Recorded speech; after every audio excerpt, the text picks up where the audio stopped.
Geral da União pediu para bloquear quase 4 bilhões de reais de associações relacionadas ao escândalo dos descontos indevidos do INSS. A Rani Veloso tem as informações para a gente. Rani, como é que está a movimentação em relação à CPI do INSS também, né? Tem essa. Bom dia mais uma vez para você.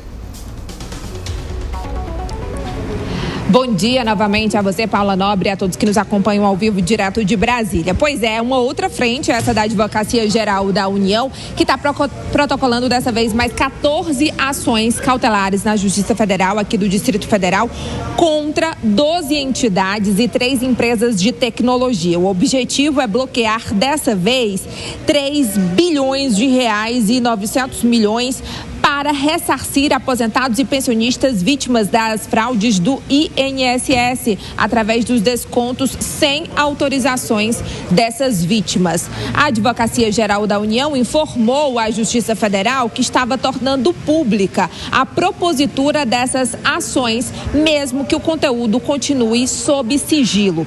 E só para vocês terem ideia dessas 12 entidades, alvos agora dessas novas ações que foram protocoladas entre os dias 25 e 29 de setembro, está, inclusive, entre elas, a Sindinap, que é essa entidade que tem como vice-presidente o irmão do presidente Lula, conhecido como Frei Chico. É o Sindicato Nacional de Aposentados, Pensionistas e Idosos da Força Sindical.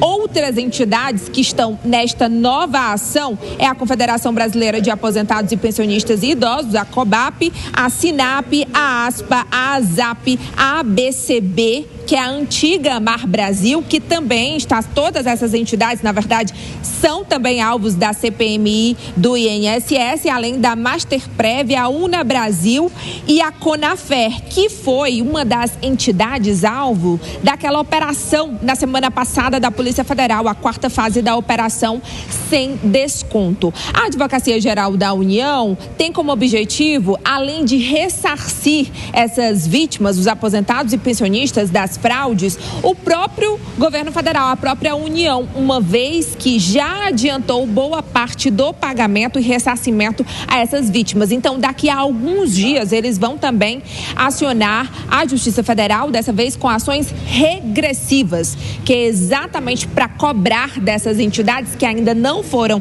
acionadas pela Justiça ao pagamento desses valores que foram descontados de forma indevida. Então, vamos aguardar nos próximos dias. Agora, você perguntou sobre a CPMI do INSS, volta na próxima semana a comissão parlamentar, na segunda e na terça, previsão de novos depoimentos de pessoas envolvidas, que são consideradas peças centrais nessa investigação por parte do parlamento. Nessa semana não tem mais reunião. Ontem a gente acompanhou 2 depoimentos que foram difíceis de arrancar informações, uma vez que o depoimento da manhã, que é conhecido como a alfaiate dos famosos, João Camargo, quase não prestou esclarecimentos à comissão, porque ele estava com habeas corpus, que inclusive poderia facultar ou não a sua presença na comissão. Então, vamos ficar por aqui acompanhando se de fato a 7ª Vara da Justiça Federal aqui do Distrito Federal vai atender a mais esse pedido de bloqueio de valores dessas entidades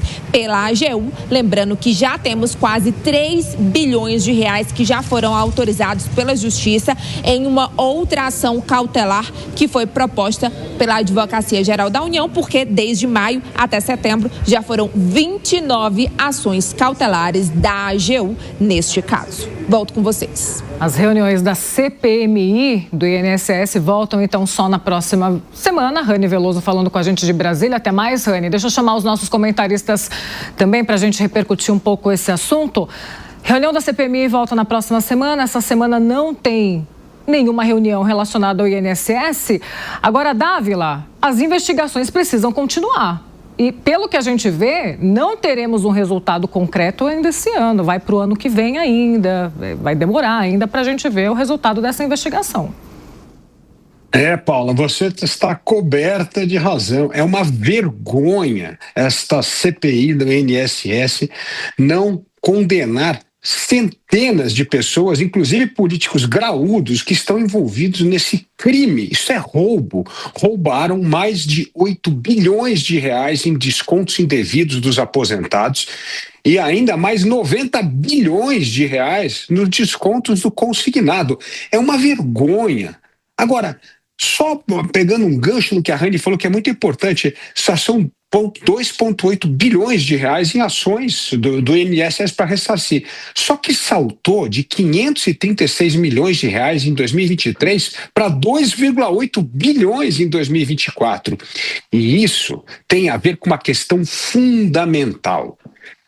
Os sindicatos perderam aquele dinheiro mole que era a obrigação de todo mundo contribuir para os sindicatos. Lembra? Aquela obrigação foi derrubada. Quando derrubou essa obrigação, foram buscar dinheiro no desconto indevido do INSS para substituir a obrigatoriedade da contribuição sindical. É uma vergonha. Isso precisa ser investigado a fundo. Isso mostra envolvimento de políticos graúdos, mostra envolvimento dos sindicatos em tentar burlar uma decisão do Congresso Nacional que acabou com a obrigatoriedade da contribuição sindical e descobriram uma outra forma, ou seja, assaltar o bolso dos aposentados.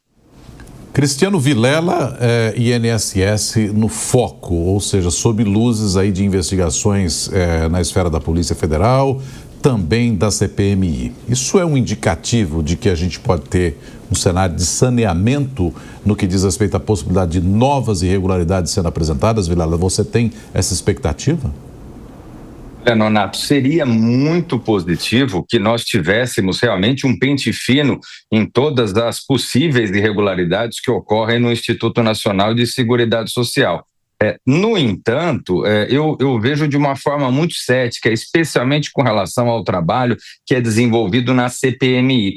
Eu vejo a CPMI, as CPIs de hoje em dia, de uma forma geral, muito mais como um palco político, como um palanque político, do que necessariamente como um instrumento valioso de investigação.